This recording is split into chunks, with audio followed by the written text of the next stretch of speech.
Clarkson University, Professor Friberg received, Professor Friberg received the Kendall Award in 1985, and at that time his talk was Surfactant Association Structures and their important instability of macrodisperse system. This time he will talk to us about the function and structure of stratum corneum as a problem in colloid chemistry. Thank you, Mr. Chairman. Thank you for organizing this symposium.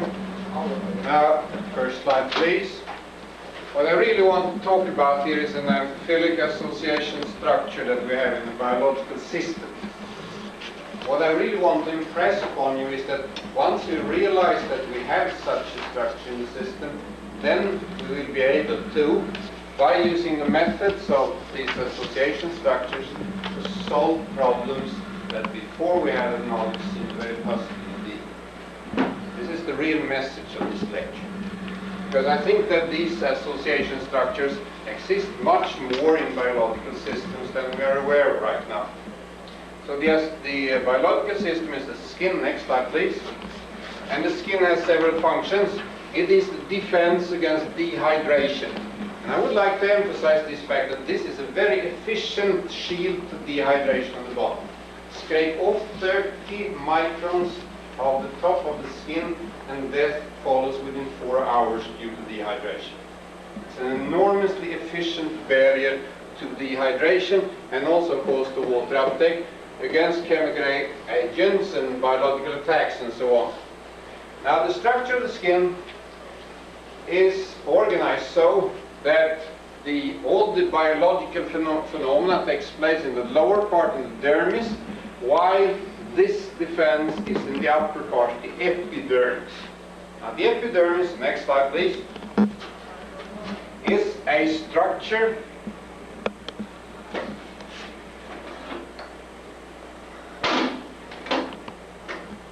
and has one single function. It is divided into different layers, but it's really not the main point. The main point is that when the cells are pushed through the epidermis to the top of the epidermis, what happens is that they die.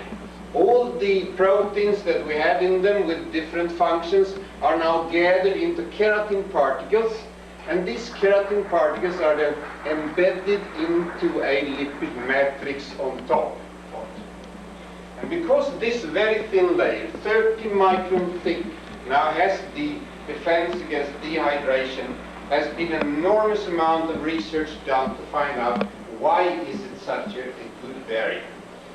And the research for a long time concentrated on finding the lipids that are responsible for this. Next slide, please.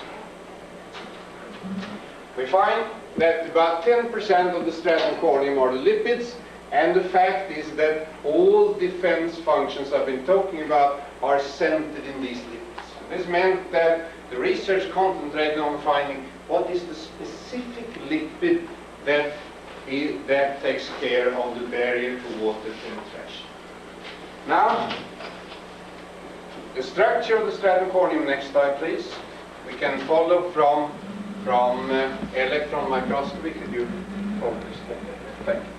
And this shows clearly that we have a layered structure of the lipids. These are the keratin particles, these are the lipid layers in between. And we can follow the layer structure. Next slide, please. And that layer structure is fairly thin, surrounding the keratin particles like this. Now, with this in mind, then, Professor Elias in San Francisco suggested a structure for the lipid. Next slide, please. With the following organization.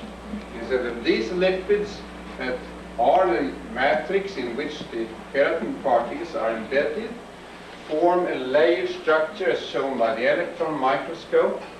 And he said, since these are partly polar, they are packed in bilayers in this manner with the polar groups, the hydrophobic groups, the hydrophobic groups, the polar groups, and so on. Now, This is the first problem that we find when we look at the stratum corneum lipid structure. Because a bilayer of this kind would give an interlayer spacing of about 30 angstrom. The real interlayer spacing in intact stratum corneum is 65 angstrom. This means that it's not a question of a few percent of difference here, it's a question of a factor of 2. That's the first problem we have. The second problem, next slide please, is that when we gather all the lipids that exist in the stratum corneum, cholesterol, free fatty acids, phosphatidyl ethanolamine, triglycerides, non-polar lipids, sphingolipids, and so on, and we gather them in exactly these proportions, we find we do not get the layer structure at all. What we get is an isotropic matrix of lipids that contains crystals. So this is a typical example of research in biology that leads to problems that simply cannot be solved directly without more knowledge about the system. And in this case, the knowledge came from the amphiphilic association structures I mentioned. Next slide, please. If we look at an amphiphilic association structure, it's built on a surfactant with a polar group, a long hydrocarbon chain, like the lipids. And these now have the function, next slide please, that in water they associate with my cell, about 50 angstrom in size, a free droplet in the solution. On the other hand, in other systems, next slide please, they can also associate to inverse micelles in the hydrocarbon, where we have the water in the cell.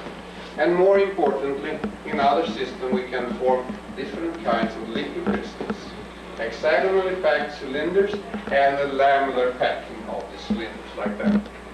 Now, I would like to emphasize here, and it's extremely important for the rest of the lecture, that this is not a crystal I'm talking about in this. This is a liquid crystal, which means that I have a fairly high degree of disorder in these layers, that I have a diffusion coefficient within each layer that is the same magnitude as in a liquid,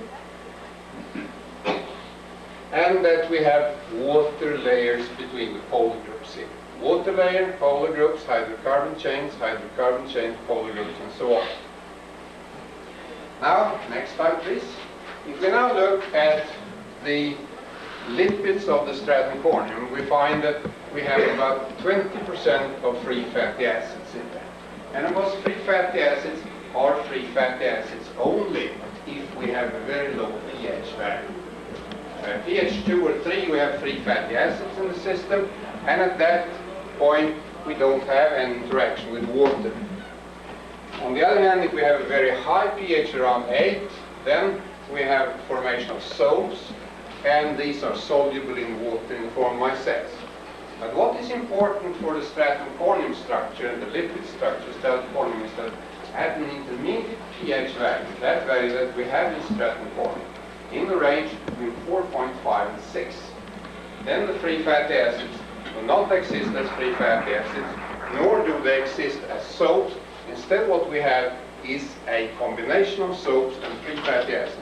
And these, at that pH, form spontaneously a layered structure. Provided we have unsaturated fatty acids in the structure, we form a lamellar liquid crystalline phase in the system, spontaneous. And that liquid crystalline phase has the characteristic that it exists in a very wide range of water content, which is important. Now, with this in mind and this knowledge, we then suggested that the layer structure of the lipids in the stratum corneum is formed by the free fatty acids present. And this meant, next slide please, this meant then that we have in the pH range of the stratum corneum, we have a layer structure formed spontaneously. Next slide please. And with this layer structure formed by the soaps and the acids and the water in between them, the polar groups, we can now enter the remaining lipids that we have in the stratum corneum. And the essential result is that the remaining lipids now spontaneously will enter this structure. And this in turn means that we now have a powerful tool to determine where these lipids are located in the structure. Next slide, please. Because the interlayer distance here is so regular in the liquid crystalline phase that we get a sharp X-ray reflection. And of course, if the lipids that we enter into the system are embedded into the layer structure here, then we don't get any change in the interlayer distance with more lipids added.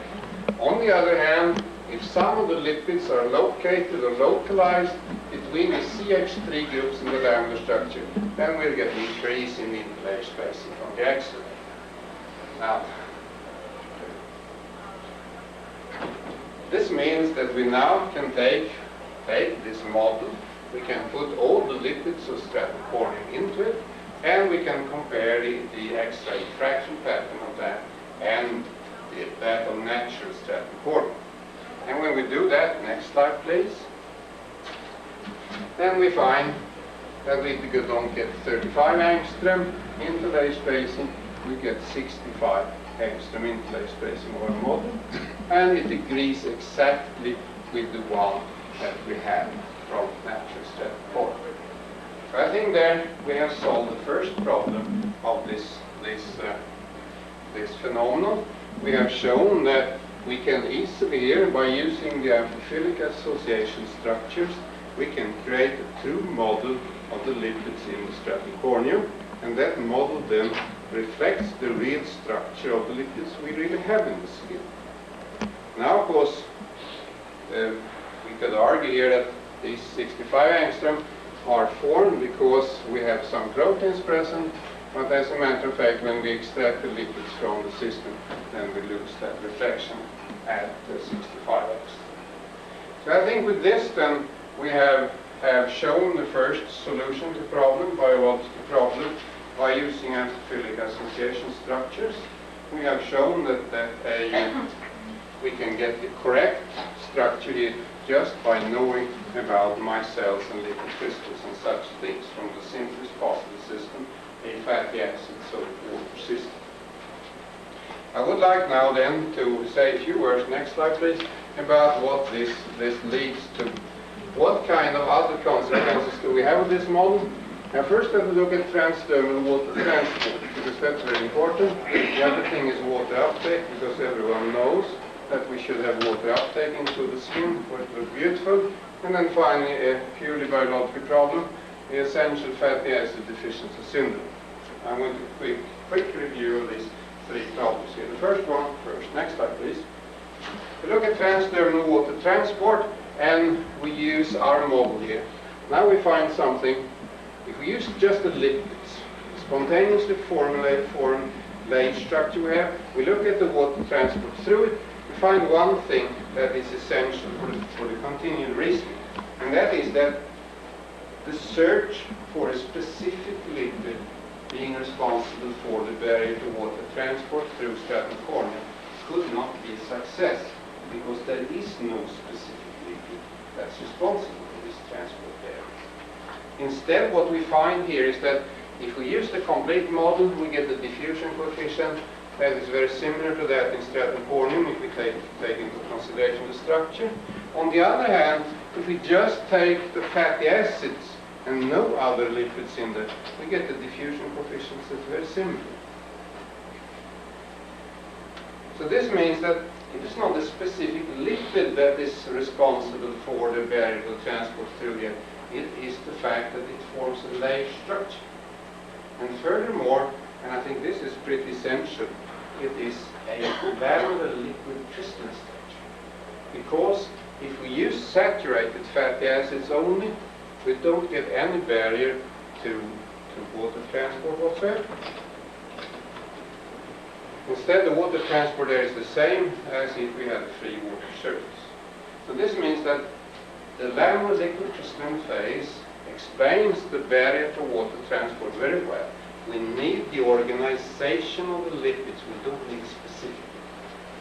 And the minimum amount of lipids that give us that structure will also serve as bed. And we tested this. Next slide, please.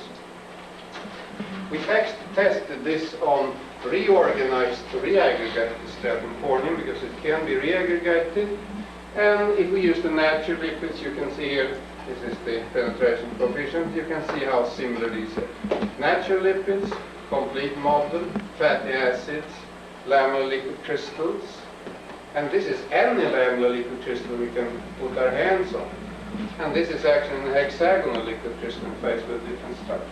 You see what is essential here is that in order to reaggregate the stratum corneum, to reaggregate the corneal side, the only thing we need is a liquid crystalline phase. And when we have that liquid crystalline phase, we have a barrier to water transport that is very similar to that we have in the natural stratum. So this shows once more the importance of these amphiphilic association structure. I would like en passant to point out that with saturated fatty acids only, we cannot reaggregate the stratum corneum at all. Not possible. Next slide, please. So once more then, the packing to a liquid crystal is the essential thing to the barrier, the water transport. Next slide, please. Now, we're going to look at another thing here, where these structures also come into play, and that is water uptake into a stratum corneum structure. What we have now is natural stratum corneum, and we do the following thing. We take the stratum corneum separated from the skin, we separate the lipids from the proteins, and we look at water uptake under controlled conditions.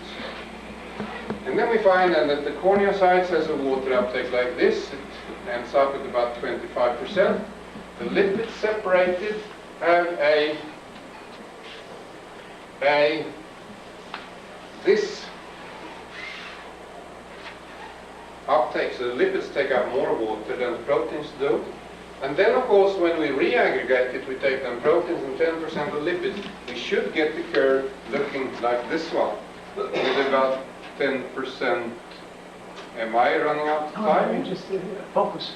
Oh, thank you, sir. Here. We should get the water uptake about here. Instead, we get a higher water uptake than the average. And if we increase the lipids 20%, we get a double the water uptake. Now, this shows then that the liquid crystalline phase we have here. Next slide, please. Due to the colloidal forces in it, is a fantastic and excellent moisturizer. In fact, the stratum corneum lipids are the best ones we have found so far, because of the colloidal forces acting in these layered structures. And then finally, I would like to take 2 minutes to talk about the next slide, the essential fatty acid deficiency syndrome. Yeah, before I do that, I would also like to point out that these methods then let us determine the water location in the reaggregated structure. Because from the separated lipids, we then have the interlayer spacing as function of the water content, and then when you reaggregate it, we still have the interlayer spacing, and we can then determine the water content of the lipids. And the interesting thing is that the extra water here is partitioned between the proteins and lipids, but most of the proteins fall on the stratum corneum. Next slide, please. Now finally then, essential fatty acid deficiency syndrome. What it is that if only saturated fats are fed to research animals, we get this syndrome, which means that the skin is dry, cracking, and that we have a fast transdermal water transport. And this is then an expected and natural outcome of the lamellar liquid crystalline phase, because with only saturated fats present, we don't get the lamellar liquid crystalline phase at all. We get crystals in the system, and of course anyone can realize that if we have crystals in the skin instead of a lamellar liquid crystalline phase, we have dry particles in there instead of an ointment-looking vehicle, that the appearance will be somewhat dry and cracking. We would expect that, and our own research clearly showed that saturated fatty acids and lipids will not form a lamellar liquid crystalline phase. Instead, they will form crystals, and through the crystals, we have very little barrier to water transport through the skin. So once we understand these amphiphilic association structures, all these biological problems archive the solution to it. It's quite simple and very simple step forward. And with this, I would like to thank you for your attention.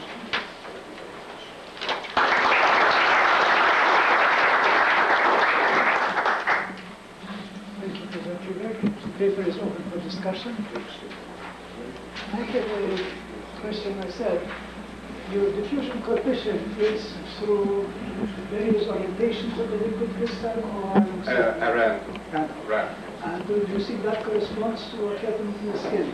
Yeah, it is an article not by me, but Dr. Potts coming in Journal of Investigative Dermatology, where he has determined the diffusion through the liquid parts of the stratum corneum by using Kastler's model for particles and diffusion around them. And when he does that, he finds exactly our diffusion coefficients. So I think it agrees So quite well. physiologically, Yeah. it is the average, because someone goes crosswise and then goes through the protein fast. Now, Some goes lengthwise. No. Do you think there's a chance to get some slide in the middle where we have a liquid crystalline phase? Just back up a few, and we might be lucky. Okay. In a liquid crystalline phase, the diffusion along the layers is about the same as in a liquid. Diffusion across the layers is about 1,000 times less. So even if you have a random orientation, the diffusion is along the layers. And the slowness of diffusion is due to the dislocation pattern. And you have the same thing in the stratum corneum. It follows the layers around, and then you come to a junction and you have a dislocation pattern. How about the diffusions in the protein layer? No, it's very slow. Very slow. Sorry. Any other questions? I have one which just comes from my ignorance. That's how do you make these diffusion measurements? Oh, the first one simply was made by layers of controlled thickness and then evaporation from them under controlled conditions, and the equations are there, the values. The other ones, the reaggregated, was done by reaggregation pellets and then gas phase diffusion of 3K2 water. Thank you very much. You have to wait a minute and a half or so to keep with the schedule as prescribed.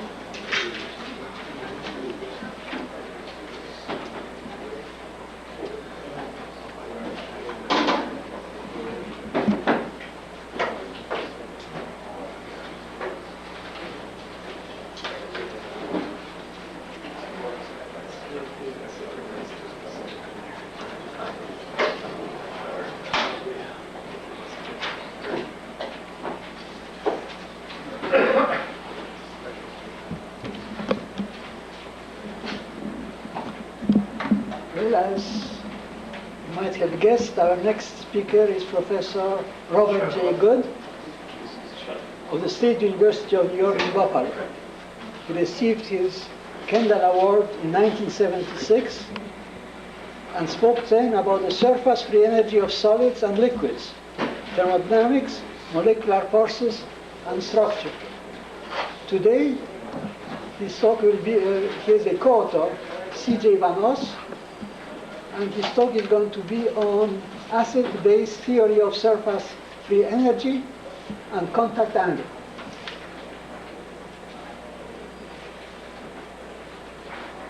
You can start.